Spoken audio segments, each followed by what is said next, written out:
जय शिवराय. केवळ 8 दिवसाच्या मोहिमेवर मंगळवारी 5 जून 2024ला स्टारलाइनरमधून आंतरराष्ट्रीय स्पेस स्टेशनकडे गेलेले सुनीता आणि त्यांचे सहकारी बुच हे तांत्रिक बिघाडामुळे तब्बल 9 महिने अंतराळातच अडकून पडले होते.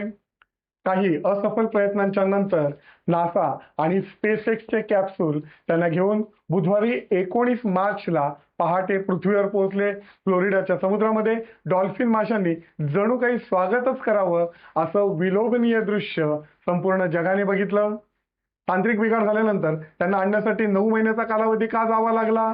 हे संशोधक ज्या इंटरनॅशनल स्पेस स्टेशनमध्ये राहत होते ते अंतराळामध्ये आधांतरी कसं काय राहतं? गुरुत्वाकर्षण नसल्यामुळे फुग्यासारखं तरंगत राहावं लागतं. मग ही मंडळी स्पेस वॉक कसा काय घेतात?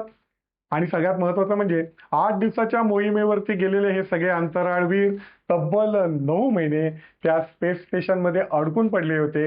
अशा वेळी लागणारी कणखर मानसिकता आणि शारीरिक ताकद त्यांनी कशी काय टिकवून ठेवली, या सगळ्या रोमांचक प्रश्नावरती आपण आजच्या भागामध्ये चर्चा करणार आहोत. नमस्कार, मी लॉयर राजेश सावंत आणि इन्फोमोटिव्हच्या अजून एका नवीन भागामध्ये आपल्या सगळ्या जणांचं हार्दिक स्वागत आहे.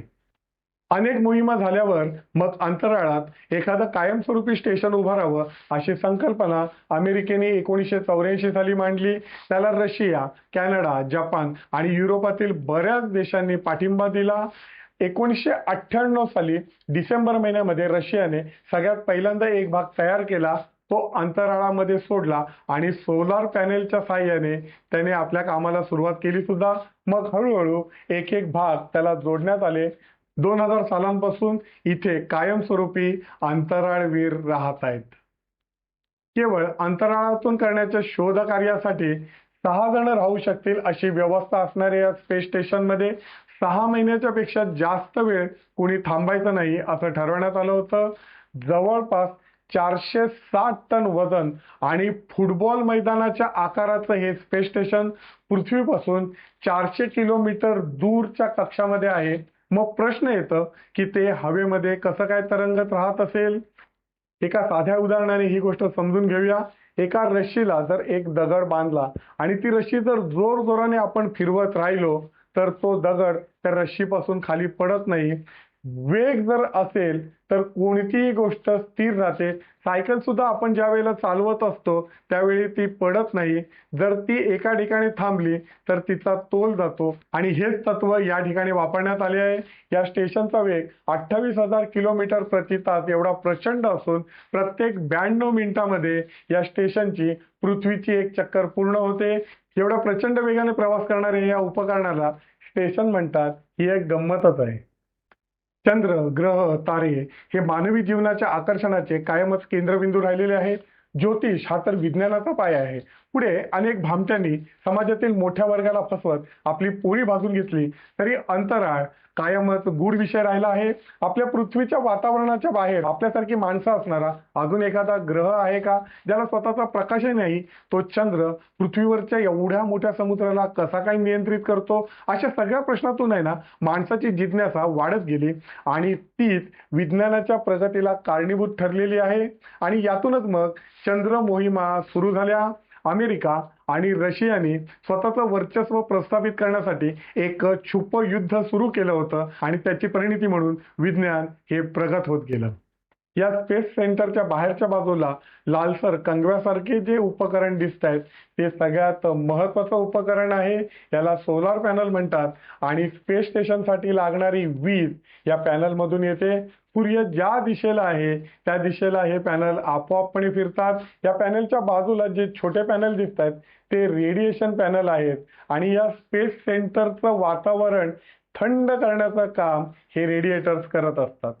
आता ह्या एवढ्या वेगाने चालणाऱ्या स्पेस सेंटर मधून हे अंतराळवीर बाहेर येऊन वॉक कसा घेतात हे सुद्धा समजून घेऊया.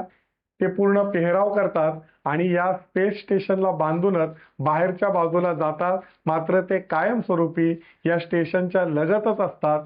आपण समजतो त्या प्रकारचा वॉक ते घेऊ शकत नाहीत. पाणी सुद्धा पॅकेटमधूनच घ्यावं लागतं, कारण पाण्याचा थेंब हा पाऱ्याच्या सारखा गुठळी असणारा असतो आणि तो हवेत तरंगताना दिसतो. ब्रश केल्याच्या नंतर थुंकी गिळावी लागते, अर्थात त्यांच्यासाठी वेगळी स्पेशल पेस्ट तयार केलेली असते. बाथरूममध्ये वॉशरूमच्या 1 नंबरच्या कामासाठी एक वेगळा पाईप असतो आणि 2 नंबरसाठी एक वेगळं स्टीलच्या आकारासारखं एखादं भांडं असतं आणि नेम धरूनच आपल्याला ह्या क्रिया कराव्या लागतात. नाहीतर अंतराळामध्ये ही घाण कायमस्वरूपी फिरत राहील. चालणं आणि झोपणं यात तसा काहीच फरक नाही.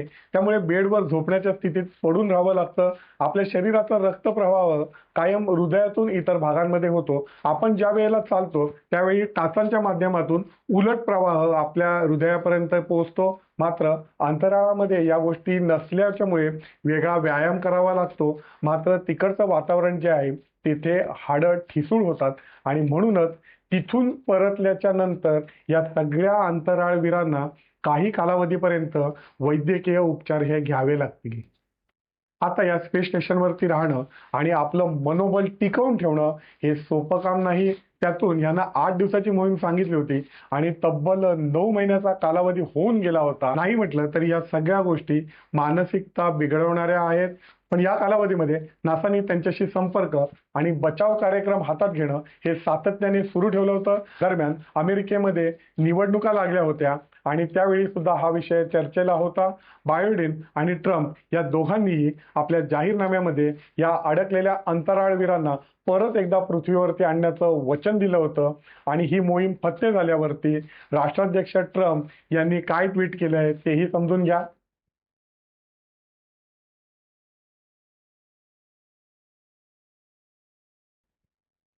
भारताच्या इस्रोने सगळ्यात पहिल्यांदा चांद्र मोहीम ज्या वेळेला केली होती त्यावेळी पंतप्रधान नरेंद्र मोदी स्वतः तिथे उपस्थित होते. मात्र ती चांद्र मोहीम ही फेल गेली होती. दुसऱ्यांदा ज्या वेळेला ही मोहीम हातात घेण्यात आली त्यावेळी पंतप्रधान हे ब्रिक्स परिषदेला होते आणि तेथून त्यांनी हे सगळं लाईव्ह बघितलं होतं.